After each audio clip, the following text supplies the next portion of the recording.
Post modernism की क्या characteristics है? एक तो है मेटाफिक्शन। मेटाफिक्शन, मेटाफिक्शन क्या है? जो फिक्शन होता है ना, it resembles, it imitates the reality. क्या है? ये रियलिटी को इमिटेट करता है।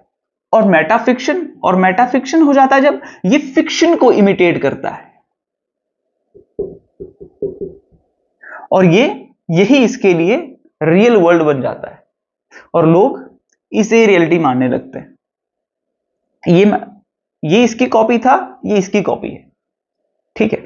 अब मैं आपको इसका एग्जांपल देता हूं।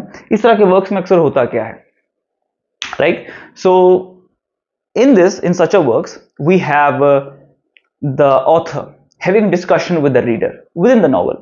There is a novel you are reading, and after few chapters the author appears as a narrator and says, now I'll make my character less emotional towards his wife, and then let's see, it will be much more interesting. And the author is having a direct conversation with the reader, right? We have the French lieutenant woman, right?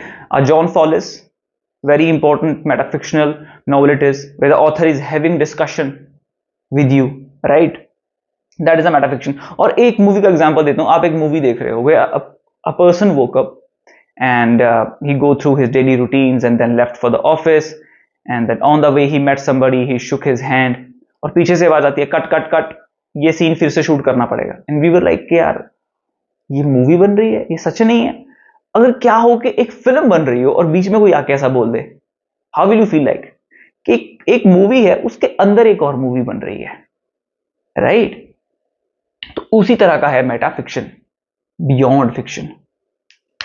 दूसरा term है intertextuality. Intertextuality होता है कि दो books के बीच एक dialogue होता है।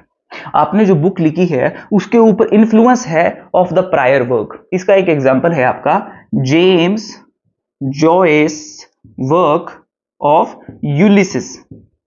यूलिसिस लिखा है जेम्स जॉयस ने, जो कि आपका किससे इन्फ्लुएंस है? होमर के ओडिसी वर्क से।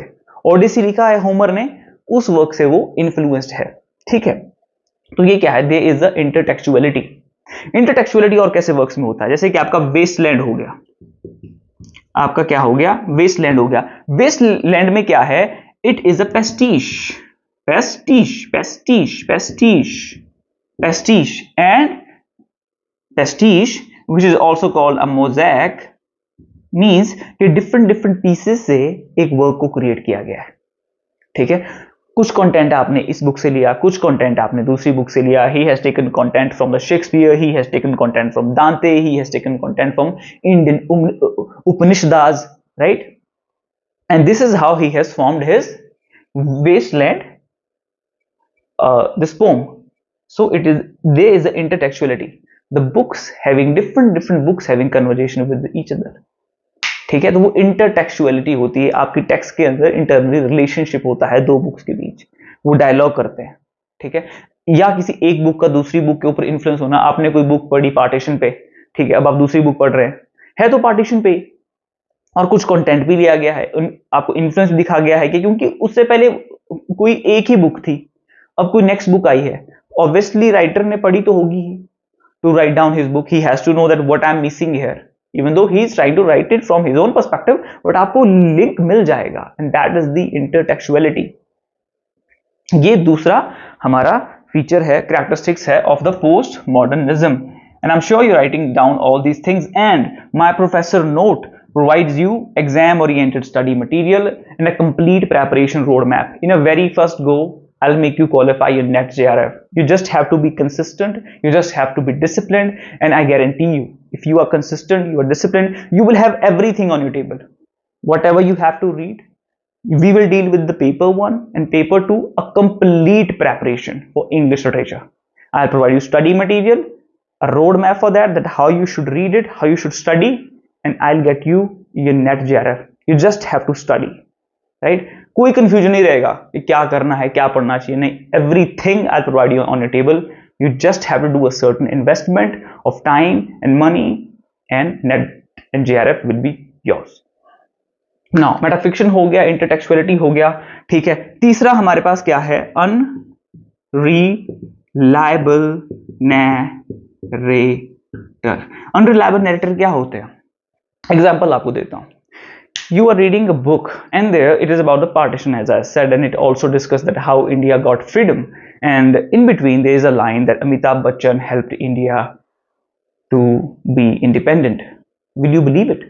Will you believe on this narrative? It's obvious that Amitabh Bachchan is not the freedom fighter. He did not help India to get freedom. It's sure.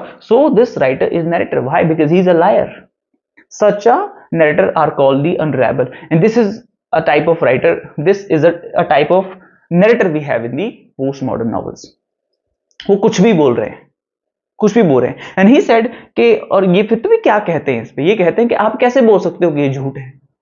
आपके पास क्या प्रूफ है? अब कोई चीज आपने देखी नहीं है, ठीक है, अब कोई चीज आपने देखी नहीं है, आपके सामने कुछ हुआ नहीं है, ठीक है। आज के बाद, चलो आज के बाद कम से कम 1000 साल बाद अगर कोई बोलता है कि पार्टीशन में इन्होंने कुछ किया था, इन्होंने कुछ किया था, ठीक है, और कुछ ऐसे लोग हैं जो आपने कभी सुने भी नहीं है उनके नाम, और उनके नाम ले लिए जाएं, आप डिनाई नहीं कर सकते, ठीक है, क्योंकि हमारे पास जो चीज है, जो कंटेंट है, वो लैंग्वेज में ही लिखा हुआ है, और ये भी लैंग्वेज में ही लिखा हुआ है।